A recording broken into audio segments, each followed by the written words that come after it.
ஓம் நம சிவாய. வணக்கம். நான் ஜோதிடர் மகேஷ்ஜி பேசுகிறேன்.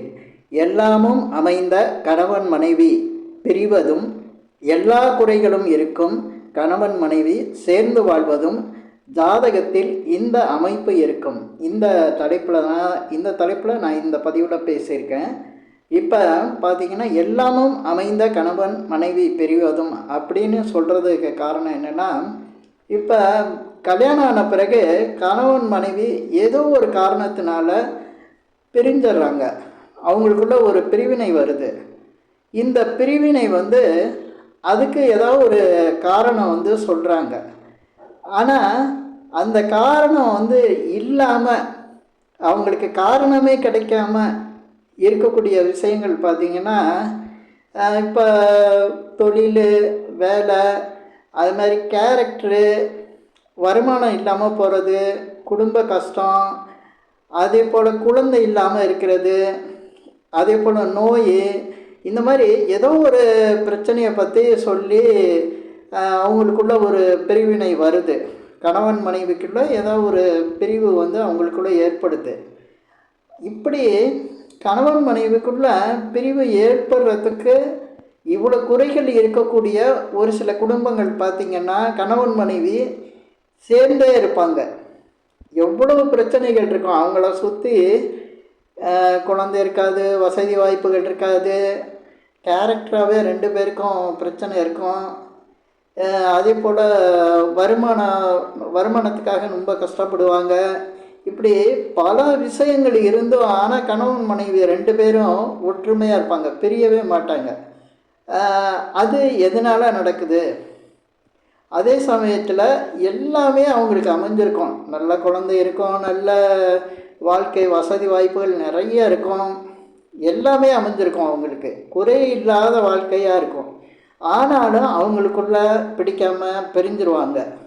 இதெல்லாம் ஜாதகத்தில் எப்படி அமைப்பு இருந்தால் நடக்கும்? இது ஜாதகத்தில் தெரியுமா அப்படின்னா, நிச்சயமாக இந்த விஷயத்தை நம்ம ஜாதகத்தில் ஈஸியாக கண்டுபிடிக்கலாம்.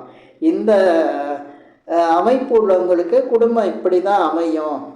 குடும்பம் அமைஞ்ச பிறகு அவங்க கணவன் மனைவிக்குள்ள இந்த மாதிரி தான் நடக்கும் அப்படிங்கிறத நம்ம ஜாதகத்தை பார்த்து சொல்லிடலாம். அது இப்போ பார்த்திங்கன்னா, ஒருத்தருக்கு பிரிவு வர்றதுக்கு காரணங்கள் இருக்குது. ஆனால் அந்த பிரிவை ஏற்படுத்தக்கூடியதுக்கு ஜாதகத்தில் இந்த திசா புத்திகள் நடக்கும்போது நடக்குது அப்படின்னு நம்ம சொல்கிறோம். ஆனால் அதுக்கும் மேலே பார்க்கணுன்னா, இந்த நட்சத்திரங்களில் சில அமைப்பு இருக்கும். நட்சத்திரங்கள்னால் இந்த 10 பொருத்தத்துக்கு நம்ம பார்க்குற அந்த நட்சத்திரம் கிடையாது. ஏன்னா அதுவும் ரொம்ப முக்கியம். நான் அந்த நட்சத்திரத்தை சொல்ல, இந்த ஒவ்வொரு ஜாதகரும் இப்போ பிறக்கிறாங்கன்னா, அவங்க பிறந்த அன்னைக்கு 27 நட்சத்திரம் போல் 27 நாமயோகமும் இருக்குது. இந்த நாமயோகத்தில் எந்த நாமயோகத்தில் பிறக்கிறாங்களோ அந்த நாமயோகத்துக்கு யோகி நட்சத்திரம், அவயோகி நட்சத்திரம்னு ஒன்று இருக்குது. ஒரு ஜாதகர் பிறக்கிறாங்கன்னா அன்றைக்கி ஒரு நாமயோகத்தில் பிறப்பார். அந்த நாமயோகத்துக்கு யோகி நட்சத்திரம், அவயோகி நட்சத்திரம்னு இருக்குது. இந்த நட்சத்திரங்கள்லாம் பார்த்திங்கன்னா, யோகி நட்சத்திரத்தில் உள்ளவங்களுக்கு அவயோகி நட்சத்திரத்தில் உள்ளவங்கள கல்யாணம் பண்ணி வச்சுட்டா நிச்சயமாக அவங்களுக்கு பிரச்சனை வந்துடும், பிரிவு வந்துடும், டைவர்ஸ் எல்லாம் நடக்கிறது. அந்த நாமயோக நட்சத்திரத்தில் அவயோகியும் யோகியும் சேர்த்து வைக்கக்கூடாது. அப்படி சேர்த்து வச்சா அவங்களுக்குள்ள கண்டிப்பாக பிரச்சனை வருது. அது மாதிரி பார்த்திங்கன்னா, இப்போ சனி யோகி நட்சத்திரமாக ஒருத்தருக்கு இருக்குன்னா, பூசம், அனுசம், உத்திரட்டாதி யோகி நட்சத்திரம்னா அவங்களுக்கு சந்திரன் நட்சத்திரத்தில் பிறந்தவங்கள கல்யாணம் பண்ணி வைக்கக்கூடாது. அந்த இணையை ஜோடியாக சேர்க்கக்கூடாது. சந்திரன் நட்சத்திரம் அப்படிங்கிற ரோகிணி, அதே போல் அஸ்தம், திருவோணம், இந்த நட்சத்திரங்களில் உள்ளவங்கள சேர்க்கக்கூடாது. இதே போல் புதனோட நட்சத்திரத்தில் பிறந்தவங்க, ஆயில்யம், கேட்டை, ரேவதி, இது புதனோட நட்சத்திரம். இதுக்கு செவ்வாயோட நட்சத்திரத்தில் பிறந்தவங்களை சேர்க்கவே கூடாது. மிருகசீரிசம், சித்திரை, அவிட்டம், இந்த நட்சத்திரத்தில் உள்ளவங்களை சேர்த்தான்னா அவங்களுக்குள்ள கண்டிப்பாக பிரிவு வந்துடும், கஷ்டத்தை கொடுத்துரும். இதே போல் கேதுவோட நட்சத்திரத்தில் பிறக்கிறவங்க அஸ்வினி மகம் மூலம், இது வந்து கேதுவோட நட்சத்திரம். இந்த நட்சத்திரத்தில் பிறந்தவங்களுக்கு ராகுவோட நட்சத்திரமான திருவாதிரை சுவாதி சதயம் இந்த நட்சத்திரத்தில் உள்ள பிறந்தவங்களை வந்து சேர்க்கவே கூடாது, இது அவங்களுக்குள்ள பிரிவை ஏற்படுத்தும். இதே போல் சுக்கிரன் நட்சத்திரத்தில் பிறந்தவங்களுக்கு, சுக்கிரன் நட்சத்திரம் அப்படிங்கையில் பரணி பூரம் புராடம் இந்த நட்சத்திரத்தில் பிறந்தவங்களுக்கு குருவோட நட்சத்திரத்தில் பிறந்தவங்களை சேர்க்கக்கூடாது. குருவோட நட்சத்திரம் புனர்பூசம், அதே போல் விசாகம், இதுக்கு இன்னொன்று பூரட்டாதி, இந்த நட்சத்திரத்தில் பிறந்தவங்களை வந்து சுக்கிரனோட நட்சத்திரத்தில் பிறந்தவங்களுக்கு சேர்க்கக்கூடாது. இதே போல் சூரியனோட நட்சத்திரம் கிருத்திகை உத்திரம் உத்திராடம் இந்த நட்சத்திரத்தில் பிறந்தவங்களுக்கு சனி பகவானோட நட்சத்திரத்தில் பிறந்தவங்களுக்கு, அதாவது பூசம் அனுசம் உத்திரட்டாதி இந்த நட்சத்திரத்தில் பிறந்தவங்கள சேர்க்கக்கூடாது. அதே போல் சந்திரன் நட்சத்திரத்தில் பிறந்தவங்களுக்கு, சந்திரன் நட்சத்திரம் ரோகிணி அஸ்தம் திருவோணம் இந்த நட்சத்திரத்தில் பிறந்தவங்களுக்கு புதனோட நட்சத்திரத்தில் பிறந்தவங்களை சேர்க்கக்கூடாது. ஆயில்யம் கேட்டை ரேவதி இவங்கள சேர்க்கக்கூடாது. இதே போல் செவ்வாயோட நட்சத்திரத்தில் பிறந்தவங்களுக்கு, செவ்வாய் மிருகசீரிசம் சித்திரை அவிட்டம் இந்த நட்சத்திரத்தில் பிறந்தவங்களுக்கு கேதுவோட நட்சத்திரத்தில் பிறந்தவங்கள சேர்க்கக்கூடாது. அஸ்வினி மகம் மூலம், இது வந்து பிரச்சனையாயிரும். இதே போல் ராகுவோட நட்சத்திரத்தில் பிறந்தவங்களுக்கு திருவாதிரை சுவாதி சதயம் இந்த நட்சத்திரத்தில் பிறந்தவங்களுக்கு சுக்கிரன் நட்சத்திரத்தில் பிறந்தவங்கள சேர்க்கக்கூடாது. பரணி பூரம் புராடம் இது வந்து சுக்கிரனோட நட்சத்திரமாக வரும், இந்த நட்சத்திரத்தில் பிறந்தவங்கள சேர்க்கக்கூடாது. அதே போல் குருவோட நட்சத்திரத்தில் பிறந்தவங்களுக்கு, இப்போ குருவோட நட்சத்திரம் புனர்பூசம் விசாகம் புரட்டாதி இந்த நட்சத்திரத்தில் பிறந்தவங்களுக்கு சூரியன் நட்சத்திரத்தில் பிறந்தவங்களை சேர்க்கக்கூடாது.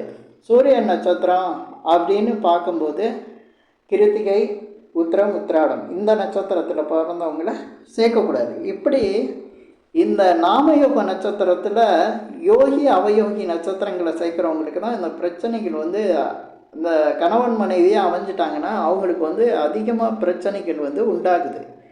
அப்போ வந்து எல்லாமே அவங்களுக்கு அமைஞ்சிருக்கும், வீட்டில் வசதி வாய்ப்புகள் இருக்கும், அதே போல் குழந்தை பிறந்திருக்கும், குழந்தைங்கள் நல்லா இருப்பாங்க, எல்லா வித அமைப்பும் இருக்கும், நல்ல வருமானம் நல்ல வசதி வாய்ப்புகள் எல்லாம் இருந்தும் அவங்களுக்குள்ள ஏதாவது ஒரு பிரச்சனை உருவாகுவாங்க. அந்த ஒரு பிரச்சனையை வந்து அவங்களுக்கு பிரிவை உண்டாக்குது. இப்போ ஒரு சிலருக்கு வந்து இந்த நட்சத்திரம் வந்து நான் இப்போ நாமயோக நட்சத்திரத்தில் சொல்லியிருக்கேன், யோகி அவயோகி, இது இந்த நட்சத்திரத்தை பார்த்துக்கணும். அடுத்து இப்போ திருமணம் ஆன பிறகு பல விஷயங்களில் வந்து பிடிக்காமல் போகிறதுக்கு காரணங்கள் வந்து அதிகமாக இருக்குது. ஆனால் எந்த பிரச்சனையை வந்தாலும் எந்த குறைபாடு இருந்தாலும் அந்த கணவன் மனைவி சேர்ந்து இருக்காங்க, எவ்வளோ பிரச்சனையை அவங்க ரெண்டு பேரும் சேர்ந்தே ஃபேஸ் பண்ணுறாங்க. ஆனால் பிரிவினையே அவங்களுக்குள்ளே வரவே இல்லை. பிரிவினை ஏற்படுறதுக்கு 1000 பிரச்சனைகள் அவங்க குடும்பத்தில் இருக்குது. அப்படி இருந்தால் ரெண்டு பேரும் ரொம்ப ஒற்றுமையாக இருக்காங்க. அப்படிங்கிற ஜாதகம் எப்படி இருக்கும்னா, இதில் கணவன் அல்லது மனைவிக்கு பார்த்திங்கன்னா குரு வந்து வலிமையாக இருப்பார். குரு வலிமையாக இருக்கிறாரு அப்படின்னா குரு வந்து லக்னத்துக்கு 6ஆம் இடத்துல அல்லது 8ஆம் இடத்துல இல்லைன்னா 10ஆம் இடத்துல, இந்த 3 இடத்துல குரு இருக்கணும். லக்னத்துக்கு 6ஆம் இடம் 8ஆம் இடம் 10ஆம் இடம். இதையே சொல்கிறேன் அப்படின்னா குருவுக்கு வந்து 3 பார்வை இருக்குது. 6ஆம் இடத்துல இருந்தால் 9வது பார்வையாக லக்னத்துக்கு 2ஆம் இடத்தை பார்த்துருவார். இதுக்கடுத்து 8ஆம் இடத்துல இருந்தால் அவரது 7வது பார்வையாக 2ஆம் இடமான குடும்பஸ்தானத்தை பார்த்துருவார். இதுக்கடுத்து 10ஆம் இடத்துல இருந்தால் 5வது பார்வையாக தனது 5வது பார்வையாக 2ஆம் இடமான குடும்பஸ்தானத்தை பார்த்துருவார்.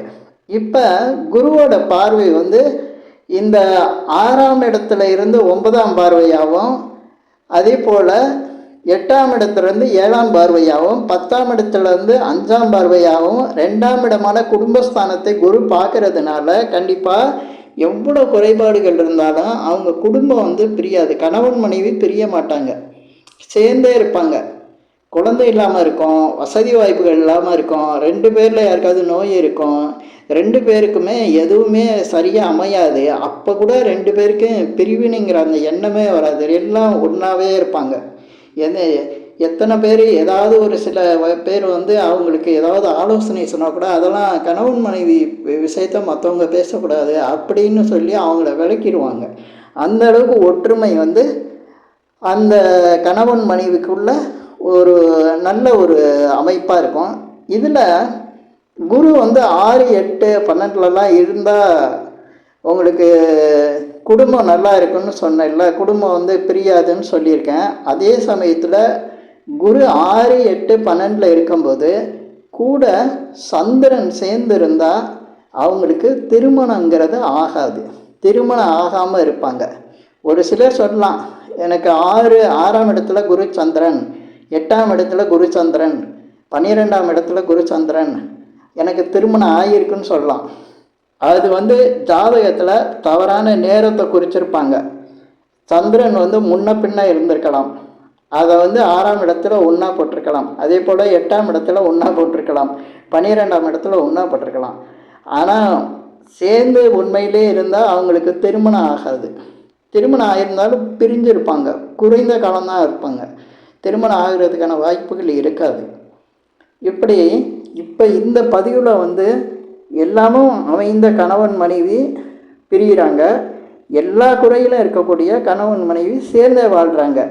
இதுக்கு காரணம் வந்து அந்த அவங்க பிறக்கிற அந்த நாமயோகத்தில் உள்ள யோகி அவயோகி நட்சத்திரத்தை சேர்த்து வச்சுட்டு எல்லாமே அவங்களுக்கு அமைஞ்சிருந்தா கூட அவங்களுக்கு பிரிவினை உண்டாக்கி விட்டுரும். இதே போல் எல்லா குறைகளும் இருந்தாலும் குருவோட பார்வை இந்த குடும்பஸ்தானத்துக்கு இருந்ததுன்னா, அதாவது 6, 8, 12 இருந்தபோது குரு வந்து 2ஆம் இடத்தை குடும்பஸ்தானத்தை பார்த்துறாரு. இப்படி பார்க்கும்போது அவங்களுக்கு பிரிவுங்கிறது வராது அப்படிங்கிறத நம்ம ஜாதகம் திருமணத்துக்கு முன்னால் ஜாதகத்தை பார்க்கும்போது இந்த அமைப்பை வச்சு சொல்லிடலாம். இது வந்து சரியான ஒரு பலனாக இருக்கும். இப்போ இந்த பதிவில் நான் சொன்ன விஷயங்கள் உங்களுக்கு பிடிச்சிருந்தா ஷேர் பண்ணுங்கள், லைக் பண்ணுங்கள். அதே போல் இந்த சேனலுக்கு சப்ஸ்கிரைப் பண்ணுங்கள். என்கிட்ட ஜாதகம் பார்க்கணும் நான் மட்டும் கீழே இருக்க என் நம்பருக்கு கால் பண்ணுங்கள். நன்றி, வணக்கம்.